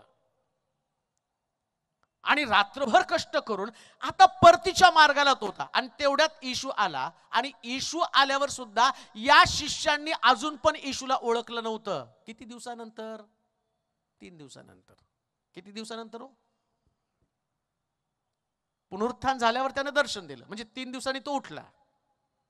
आणि हा पेत्र जाळं घेतलं आणि निघाला. आणि 3 दिवसांनी येशू पुनरुत्थान झाल्यावर तो त्या शिष्यांकडे गेला. आणि 3 दिवसांनी यांनी त्यांना ओळखलंच नाही.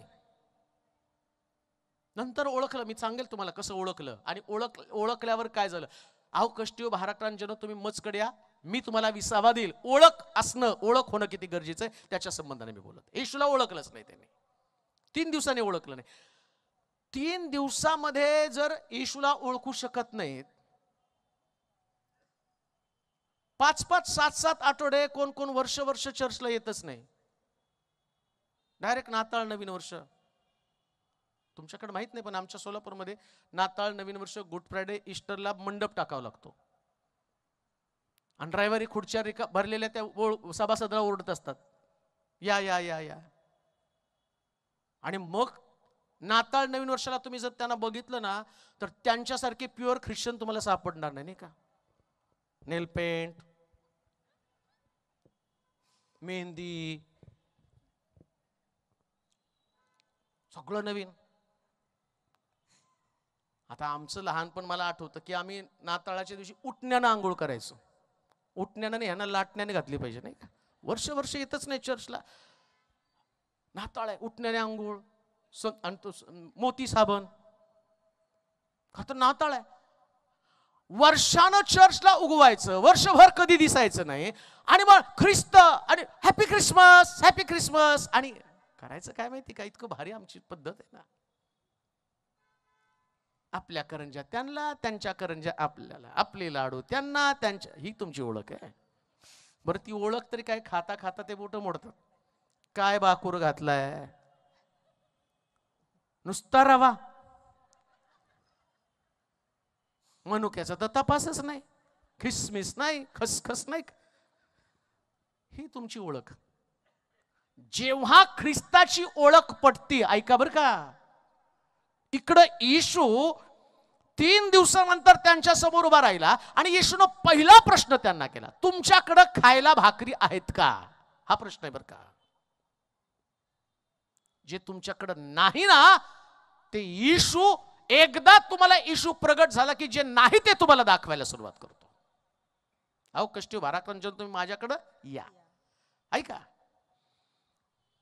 नाताळाच्या संदेशाच्या दिवशी जर पाळकानं हे लोक वर्षभर चर्चला येतच नाही, हे नरकात जातील असा संदेश दिला, तर पाळकच गायब होईल ना चर्चमधनं. पहिली बदली त्यांची, हे नकोच पाळक. हे काय पाप पाप पाप पाप बोलते. जरा गोड, आज नाताळच असं नाही, गोडधोड बोला.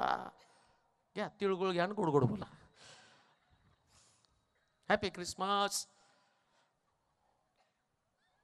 लावा तारा घरावर, घ्या ढोलक्या वाजवा नाही का. देवदूत आले तुमचे, नंदुरबारचे, चंद्रपूरचे चांगले लोक आहेत. आमच्याकडचे सांगतो, मला आठवतं की ते गायला ते कॅरल यायचं, मी जाऊन थांब. अहो आम्ही पण ख्रिश्चन आहे, आमच्या पण घरात या ना, वाजवा 2 गाणे. मग ते आणायचे, वाजवायचे चांगले. वाजवता वाजवता त्याच्यातलं एक बाहेर जायचा. थंडी खूप आहे हो.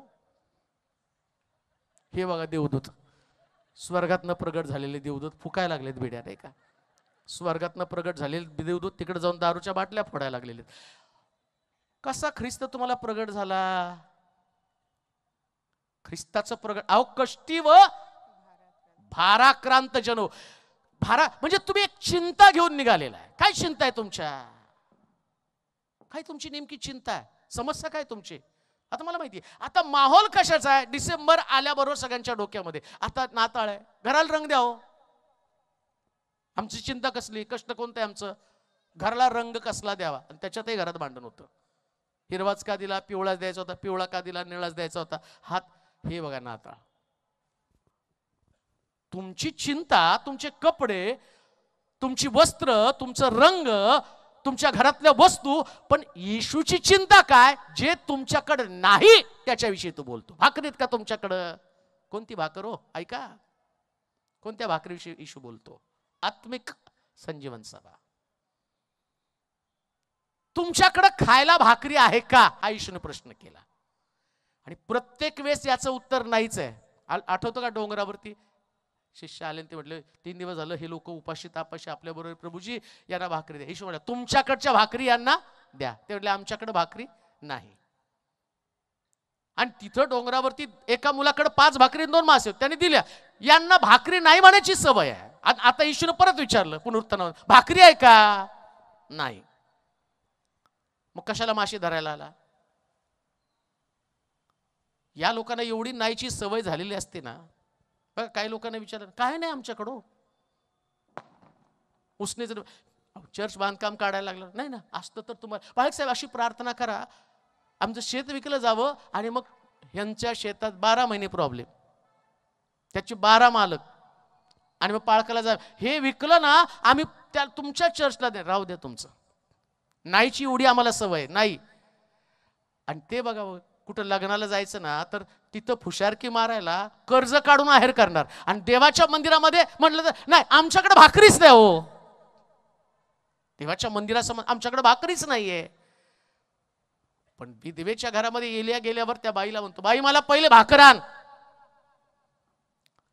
तिनं कबूल केली, महाराज माझ्याकडे भाकर आहे, एकच भाकर आहे, मी खाणार, माझा मुलगा खाणार आणि मरणार. ऐका, येशूनं त्यांना भाकरी मागितलं, ते म्हटले नाही. जे नाही ते येशू मागतो बरं का तुमच्याकडे, नाही त्याची जाणीव करून देतो. ख्रिस्ताची ओळख, ते मी तुम्हाला सांगत आहे.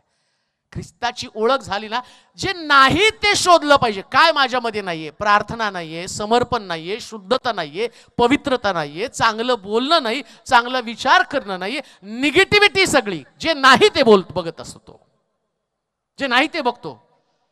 जे तुमच्याकडे आहे ते कधीच प्रभू मागणार नाही. आता माझ्याकडे बघितलं, तो असं नाही म्हणणार, मनोज प्रिचिंग कर, उभं राहा. त्याला माहिती हे हाय, हे कशाला विचारायचं. तो विचार, शांती आहे का? प्रिचिंग जाऊ दे बाजूला, शांती आहे का तुझ्याकडं? कधी कधी माझ्याकडे शांती असती आणि देव येतो मला म्हणतो प्रार्थना आवश्यक आहे. प्रार्थना माझ्याकडे नसती, शांती पण प्रार्थना नाही. जे नाही ते प्रभू पाहतो ना. ओळख, देवाची ओळख काय? तुमच्याकडे जे नाही त्याच्यावर तो बोट ठेवतोय. नाही, काय तुझ्याकडे नाहीये? पेशन्स नाही, विश्वास नाही, चांगलं बोलणं नाही. पहा, भाकरीवर मी तुम्हाला सांगत आहे, तो गेला, प्रगट झाला आणि म्हटला तुमच्याकडे भाकरी आहे का? नाही. एलिया गेला, त्या बाईला विचारतो, बाई मला भाकर घेऊन एक कोरभर. बाबा शेवटची भाकर आहे, मी खाणार, माझा मुलगा खाणार आणि मरणार. नको, नाही म्हणू नकोस. ती भाकर मला द्यायला नाही म्हणू नकोस. जा भाकर भाज, आधी माझ्यासाठी भाज, मग तुझ्या मुलासाठी भाज. गेली, भाकर भाजली, एलियाला भाकर दिली, भाकर खाल्ली. मी या गोष्टीचा एवढा अभ्यास केला, मला इतका मोठा प्रश्न पडतो सारखा सारखा. मी सकाळी पण एका कुटुंबाशी बोलताना बोललो, म्हटलं प्रभू ज्यावेळेस त्या कुटुंबाशी, त्या स्त्रीशी बोलत असताना, रानामध्ये इस्रायल लोकांना त्याच भाकरीची गरज भासली तर त्यानं स्वर्गातनं मान्ना पाठवला. तो मान्ना दवाप्रमाणे त्या पानांवरती पडत होता, ते जमा करायचे आणि घरी जाऊन त्या पिठासारखे मळून त्याच्या भाकरी बनवून खात होते. म्हणजे त्यांना स्वर्गातनं भाकरी देत होता देव, देवदूतांची खाद्य असं म्हटलं. आणि तो मान्ना दिला. त्यानंतर त्याने आणि ते मान्ना खाऊन कंटाळा आला तर त्यास त्याने लावे पक्षी पाठवले. मग डोंगरावरती येशू का त्या ठिकाणामध्ये म्हणतो की मला भाकर द्या, तुमच्या भाकरी घेऊन या. डोंगरावरती का नाही भाकरी दिल्या? आणि तोच प्रश्न मला तिथं पडला. विधवेच्या घरामध्ये गेला, बाई तुम्हाला भाकर आण, असंही एलिया करू शकला असता. त्यानं काय केलं असतं माहिती का? जे तुझं पीठ आहे ते घेऊन ये, जे तुझं तेल आहे ते घेऊन ये, आपण त्याच्यावर बरकत मागू. आम्ही करतो नाही का? जेवणाची प्रार्थना काय सुंदर असते बघा तुमची, इतकी भारी असते ना, डोळे झाकता. प्रभू दिलेल्या अन्नाबद्दल आम्ही तुझे आभार मानतो. आम्हाला मिळालं तसं ज्यांना मिळत नाही त्यांना मिळू दे. कुठून? कुठून मिळणार आहे? आणि दानपात्राची प्रार्थना लई भारी असते. ज्यांनी दिलं त्यांना आशीर्वादित कर, ज्यांना नाही दिलं त्यांना पण ठीक आहे, तुमच्या बापाची पेंड आहे, नाही दिलं त्यांना पण अहो द्या म्हणजे तुम्हास. तुम्ही तुमच्याच लाईनच्या डायलॉग मारता का? ज्यांना दिलंय त्यांना पण दे, आशीर्वाद दे. होऊच शकत नाही. तुम्ही कोण चेंज करणार आहे देवाचे शब्द? देवाकडं दाखवणं. तुझी भाकर दाखव. यांना म्हटला तिथं भाकरी दाखव. त्या दिवशी पण त्यांनी चमत्कार केला असता, पण तो म्हटला भाकरी दाखवा मग मी 5,000ला जेवायला घालणार आहे. घाबरले, गडबडले. कुठं? अरे भाकरी कुठं आहे? पैसे आहे पण काढताय कोण हो? 200 रुपये होते त्यांच्या खिशामध्ये, पण ते 12 शिष्य इतके डांबरट बिंडोक होते ना, त्यांनी पटकन म्हणलं, माझ्यासारखं असतं तर म्हणलं जा ना पटकन घेऊन या. येशू भाकरी मागायला लागला. ए तू जाऊ दे, सोड, माझे घे 20 रुपये, जाऊन घेऊन ये 2 भाकरी, देऊन टाक येशूला. हे चिंदी चोर तसेच ठेवलेत. आणि ते ह्याला बघायला लागलेत. कुणाला? एक छोटा पोरगा, त्याला त्याच्या डब्यात काय यांचे नाकाचे तीक्ष्ण नाक, बरोबर त्यांना कळलं याच्या डब्यात त्यांचे मासे. यांना कसे काय मासे तर कोण उघडे घेऊन फिरत नाही, पण हे मीटिंगला कमी आणि खायला जादा होते ना. वास घेत घेत गेले तिथं डब्यात. कुणाच्या डब्यामध्ये? येशू काय संदेश देतो इकडे लक्षच नाही. मासे कोण आणले याच्यावर त्यांचं लक्ष. कोण मासे घेऊन आले आणि त्याचा डबा घेऊन आले आणि येशूकडे आणला. मग आता ह्या सगळ्या गोष्टी येशूला माहिती होत्या. लक्षात ठेवा, मी जे तुम्हाला सांगते, बोध करते, येशू आल्यानंतर त्याची ओळख पटल्यावर काय होतं त्याविषयी मी सांगत येतो. भाकरी आहेत का तुमच्याकडे? आता विधवेच्या घरामध्ये पण तो म्हणू शकला असता की तू तुझं काठवत घेऊन ये, तुझं पीठ घेऊन ये, तुझं तेल घेऊन ये, आणि मी त्याला तसं नाही केलं. त्यानं भाकर खाल्ली आणि काठाच्या टोकावर राहिलेलं थोडंसं पीठ आणि त्या भांड्यामध्ये शिल्लक असलेलं थोडंसं तेलाचा थेंब त्यानं त्याच्याकडे पाहिला आणि मग प्रार्थना करतो, देवा हिनं तिची भाकर दाखवली, तिचं तेल मला दाखवलं, आता हे दाखवलेलं मी तुझ्या स्वाधीन करतो. आणि मग बायबल सांगतं 3.5 वर्षाचा पुरवठा तिच्याकडे असला. शिष्याना तोच ते म्हणत आहे, तुमच्याकडे खायला भाकर आहे का? लक्षात ठेवा, कोणती भाकर आहे हो? एलिया ज्यावेळेस आम्ही पाहतो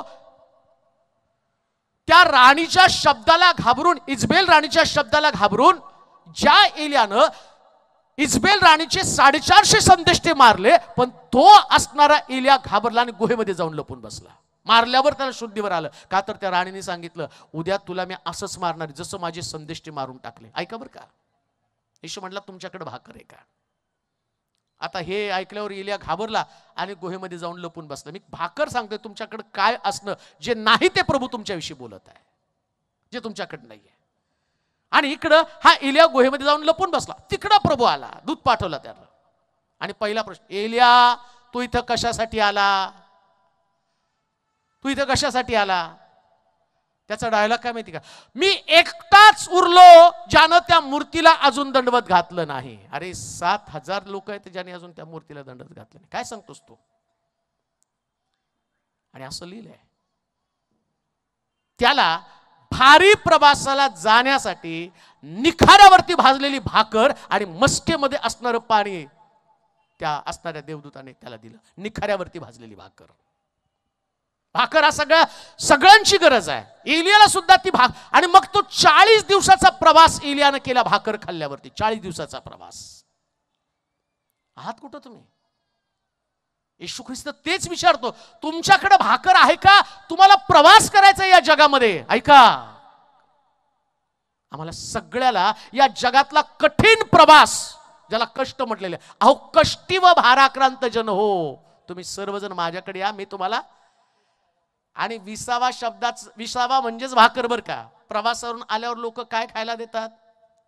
मी आल्यावर इकडं मला पाळक साहेबांनी सांगितलं, तुम्ही किती वेळात पोहोचणार आहे? आता आम्हाला इकडच्या चंद्रपूरच्या रस्त्याचा अंदाजच नाही, कुठून घुसायचं काय. ते आम्ही ते गुगलने आम्हाला एवढं फिरवलं ना, भेटलं ना तो गुगल त्याला दाखवतो. लय फिरवलं, कुठं तरी फिरलो तर तिथंच यायचो. नागमोडी नागमोडी नागमोडी नागमोडी. मग त्यांनी मला विचारलं, पाच साहेब डिनरचं काय करता तुम्ही? आता मलाही माहिती आहे तो गुगल ना आम्हाला खाऊ देणार ना त्यांना खाऊ देणार. मी म्हटलं तुमचं तुम्ही खाऊन घ्या. मग त्याने असं का मला विचारलं डिनरचं काय? त्यांना माहिती प्रवासावरून आलं तर भाकरच त्यांना विसावा देणार आहे. आणि येशू ख्रिस्त काय म्हटलं, स्वर्गातनं उतरलेली भाकर म्हणजे भाकर ही विसावा आहे. आणि शिष्यांना त्याने विचारलं, तुमच्याकडे भाकर आहे का? आज तोच प्रश्न प्रभू आम्हाला विचारताय. भाकर नाही म्हणून तुमच्याकडे कष्ट आहेत. अहो कष्टी व भाराक्रांत जनो, तुम्ही सर्व माझ्याकडे, मी तुम्हाला विसावा देईल. येशूने विचारलं, आहे का भाकर तुमच्याकडे? म्हणजे विसावा तुमच्याकडे का नाही? भाकर नाही म्हणून विसावा नाहीये. पैसा आहे, आरोग्य आहे, नोकरी आहे, कुटुंब आहे, नवरा आहे, बायको आहेत, लेकरं आहेत, सगळं आहे हो. पण येशू आहे का? येशू आहे का? मानाचं पद आहे, प्रतिष्ठा आहे, सगळं काही तुमच्याकडे मुबलक आहे. पण सगळ्यापेक्षा विसावा देणारी गोष्ट कोणता असेल तर फक्त प्रभू येशू ख्रिस्त आहे. फक्त येशूच तुम्हाला विसावा देणार, बाकी कोणी नाही तुम्हाला विसावा देऊ शकत. म्हणून खरी गरज भाकर काय असेल तर येशू असणार आहे. आणि असं लिहिलंय त्या, वाचा बरं ते वचन. हा, एक 10 मिनिटांमध्ये संपू आपण. मी जो मनाचा सौम्य व लीन आहे. आता आपण वाचलं योहानाचं शुभवर्तमान 21वा अध्याय 5, 6, 8 पर्यंत. तेव्हा येशूने त्याला म्हटले, मुलांनो तुमच्याजवळ काही खायला आहे काय? त्यांनी त्याला उत्तर दिले नाही. त्याने त्याला म्हटले, मचव्याच्या उजव्या बाजूस जाळे टाका, म्हणजे तुम्हाला सापडेल. म्हणून त्यांनी ते टाकले. तेव्हा माशाचा घोळका लागल्यामुळे ते त्यांना ओढवेना. इकडं सुद्धा त्यानं उजव्या बाजूला जाळं टाकायला लावलं. आता प्रॉब्लेम माझा असा आहे की मला ते सगळं एक्सप्लेन केल्याशिवाय पुढे जाऊ वाटत नाही. खायला काय काय विचारलं, मग ते म्हटले की आमच्याकडे खायला काय नाही. मग स्वतःच प्रभू येशू ख्रिस्त भाकर म्हणून त्यांच्या समोर उभा आहे आणि मग तो त्यांना मार्गदर्शन करतो. उजवीकडे तुम्ही टाका जाळं. ऐका बरं का, तुमच्या समस्येचं उत्तर तुम्हाला कुठे मिळतं ते मी तुम्हाला सांगत आहे. असं लिहिलं की तुम्ही उजवीकडे जाळं टाका. रात्रभर तुम्ही परिश्रम केलं, रात्रभर तुम्ही मासे पकडण्याचा प्रयत्न केला, पण तुमच्या हाताला यश आलं नाही किंवा तुम्हाला तुमच्या जाळ्यामध्ये मासे आले नाही. पण आता मी तुम्हाला सांगतो उजवीकडं. योहान प्रगटीकरणाच्या पुस्तकामध्ये म्हणतो, स्वर्ग उघडला गेला त्यास देवाच्या पुत्राला पित्याच्या उजवीकडे बसलेलं त्यानं पाहिलं. कुठं पाहिलं? बापाच्या उजवीकडं. योहानाची आई पण येशूकडे येऊन काय म्हणते, एकाला तुमच्या उजवीकडे एकाला तुमच्या डावीकडे ठेवा. त्यास येशू काय म्हणतो, बाई तुला माहित नाही तू काय मागते. शेरडा मेंढराला पण तो काय म्हणतो, अरे अनाचार करणार तुम्ही डावीकडे जा आणि जे माझे निवडलेले ते उजवीकडे या. लक्षात ठेवा, उजव्या बाजूला आल्याशिवाय मासे सापडणार नाही. उजवी बाजू कोणती माहिती का? पाप न करणारी मेंढर आहेत, हे उजवीकडे आहेत. जे पाप करत नाही ते उजवीकडे आहेत, त्यांना अधिकार आहे मागण्याचा. डावीकडे कसंही जीवन जगा, बिडी प्या, सिगारेट प्या, भांडण करा, एक सोडून 4 बायका करा, मारामारी करा, ड्रग्ज घ्या, चर्चला आला काय नाही आला काय तुमच्या मर्जीचे मालक, वाटल त्या गोष्टी करा. हे तरुणा, तुझ्या तारुण्यात तुझं अंतःकरण तुला मनास येईल तसं वाग, उल्हास कर असं वाटला उल्हास कर, जसं मर्जीस येईल तसं तू वाग. डावीकडे राहा, कोणी तुम्हाला फोर्स करणार नाही. राहा तुमच्या जगामध्ये.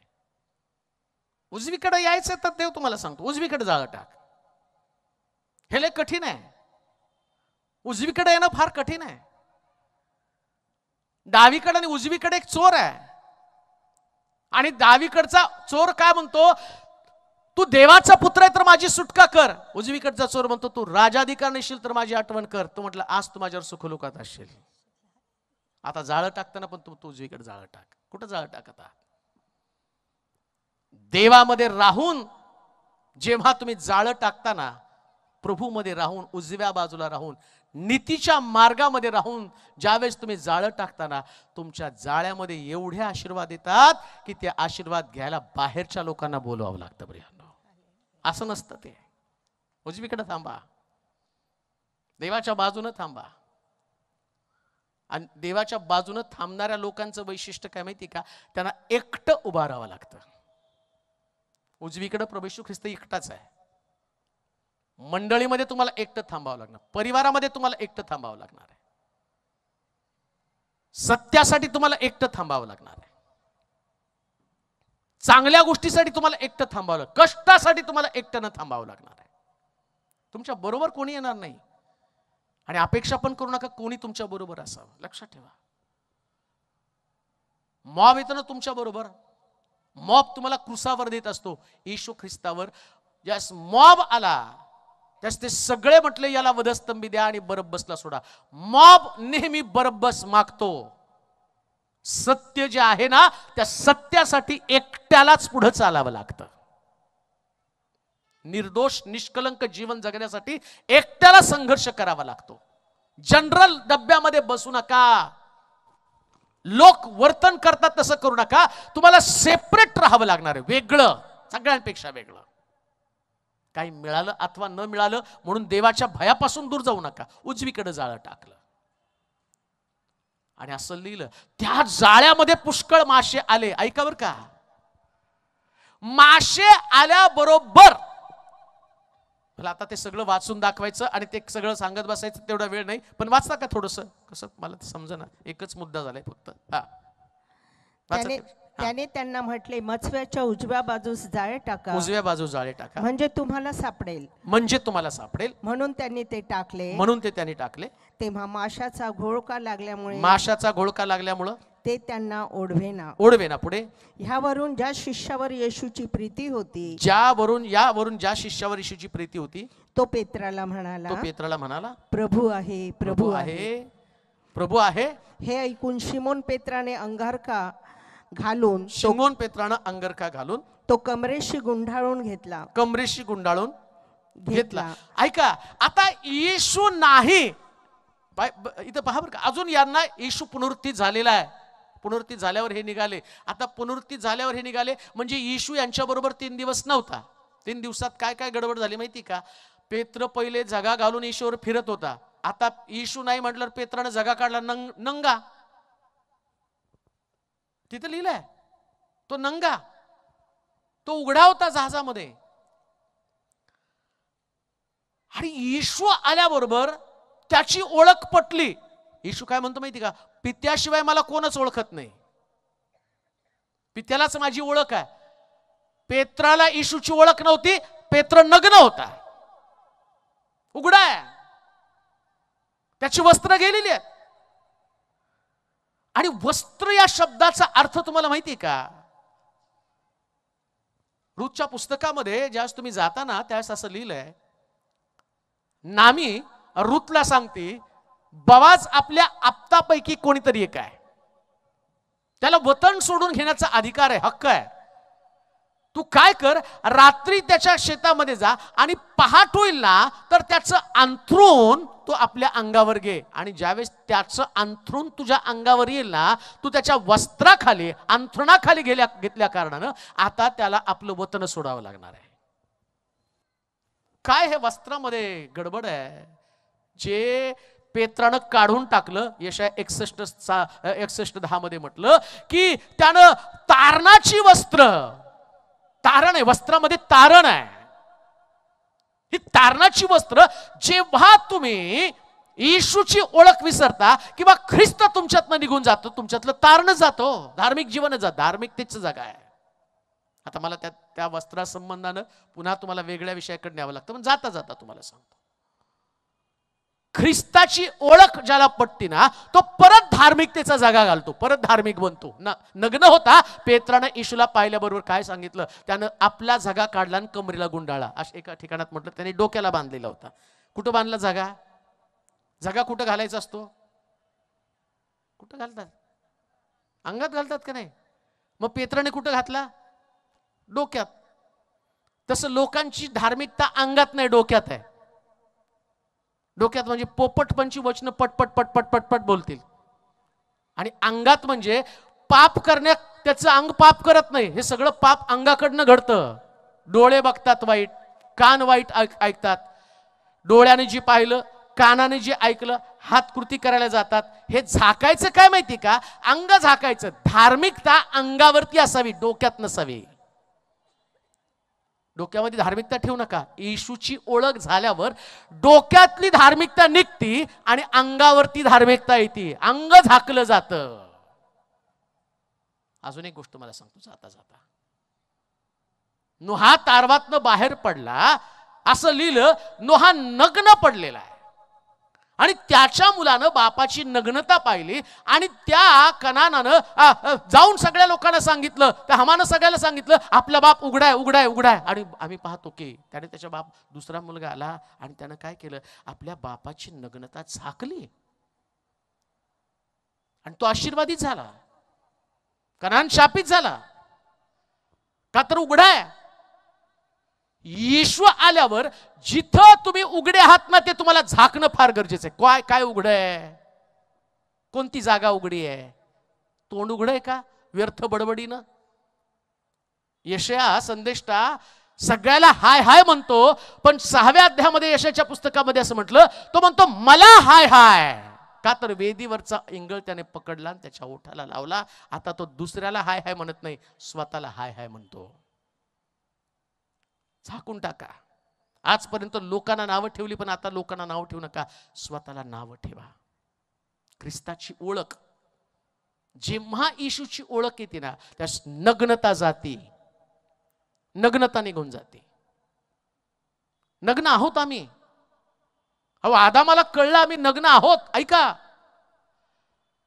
ज्या झाडाचं फळ खाऊ नको त्या झाडाचं फळ खाल्लं आणि पहिल्यांदा आदामाला कळलं आम्ही नग्न आहोत. आणि त्यानं आपलेच विचार जाणले आणि त्यानं काय केलं, पानांपासून पोशाख तयार केला. देव म्हटला पानांपासून असणारा पोशाख यानं तुमची नग्नता झाकली जाणार नाही. बागेमध्ये त्याने कोकरा कापला, कोकऱ्याच्या कापडीपासून त्यानं वस्त्र तयार केलं आणि आदामाची नग्नता झाकली. आमच्यासाठी पण एक कोकरा कापला गेला. बाप्तिस्मा करणारा योहान म्हणतो, हा पहा जगाचं पाप हरण करणारा देवाचा कोकरा. तुमच्या बुद्धीनं नग्नता झाकली जाणार नाही, पण येशूच्या शरीरानं तुमची नग्नता झाकली जाणार आहे. म्हणून ख्रिस्ताच्या शरीराची धार्मिकता तुमच्यामध्ये आली पाहिजे. ख्रिस्ताची ओळख आल्याबरोबर त्यानं ख्रिस्ताला परिधान केलं. धार्मिकता म्हणजे ख्रिस्ताला परिधान करणं. याच्यापेक्षा मी धार्मिक आहे हा विचार तुम्हाला नाशाकडे घेऊन जाईल. पण तुम्ही ख्रिस्ताला कॉपी करायचा प्रयत्न केला, येशूला बघायचं, मला येशूसारखं बनायचं. का आम्ही पुढे जात नाही माहिती का, आम्ही नेहमी याच्यापेक्षा मी चांगला आहे समाधान मानतो आणि पुढे जातो. आता मग येशू म्हणतो, अहो कष्टीव भाराक्रांत जनो, माझ्याकडे आम्ही तुम्हाला विसावा देईल. देवाची प्रिय लोक, पहिला दिवस आहे. माझी इच्छा आहे की तुम्ही विसावा घेऊन इथून जावा. ऐका बरं का, विसावा घेऊन. असंच जर आला आणि गेला ना तर तुमचं येणं जाणं व्यर्थ ठरणार आहे. अशा पुष्कळ सभा होतील, होत राहणार. पण देवाशी आमची अटॅचमेंट काय आहे, माझं देवावरचं नातेसंबंध काय आहे. कधी जाऊन त्याला विचारलं का, प्रभू मला तुझ्या जवळ यायचं. तो कितीतरी वेळा तुमच्या जवळ येण्याचा त्याने प्रयत्न केला. एकदा तरी तुम्ही म्हटला का, मला पण तुझ्या जवळ यायचंय. एकदा तरी तुम्हाला वाईट वाटलं का, प्रभू माझ्यातल्या कमतरतेविषयी बोलत असताना तुम्ही कधीच रिस्पॉन्स नाही देणार का त्याला, म्हणणार नाही का मी कमी आहे. अहो पेत्रानं नुसतं त्यानं अंगरखा काढून कमरेला नाही झाकला, त्यानं पाण्यामध्ये पण उडी मारली. का, त्याला माहिती आहे की येशूला मी पाहिलंय, आता माझी सगळी नग्नता झाकली पाहिजे. सगळी नग्नता, each and every body part, प्रत्येक शरीराचा असणारं अंग त्यांनी पाण्यामध्ये झाकून टाकलं, प्रत्येक पार्ट. आज रात्री आम्ही तेच विचारायचंय, असं कोणता पार्ट आहे की ज्यानं आजपर्यंत असंख्य पाप केलेले आहेत, आज ती झाकायची. प्रियानो, 2 दिवसामध्ये अजून राहिलेल्या प्रभू तुमच्यामध्ये फार मोठं काम करणार आहे. परंतु आता जाता जाता आपण इथं येऊन थांबू आणि उभं राहून म्हणणार आहोत, देवा मला देखील माझी नग्नता झाकायची. प्रभू काही गोष्टी तुमच्याशी बोललेल्या आहे. आपले डोळे बंद करू, आपल्या जागेवरती आपण उभं राहूया. काय पुढे येईल, आपले डोळे बंद करूया. प्रामाणिक राहू स्वतःविषयी. जर खरंच देवाचं वचन माझ्याशी बोललेलं आहे आणि मी आतून एक आवाज ऐकतो की नाही, आज माझ्यामध्ये पण काहीतरी व्हायला पाहिजे. आतला आवाज मला पण सांगत आहे माझी पण नग्नता आहे. येशू म्हटला, तुमच्याकडं खावयाला आहे का? त्याने उत्तर दिलं नाही. आज काय माझ्यामध्ये नाही, याची तपासणी करणार आहोत आपण. ओ राजा दया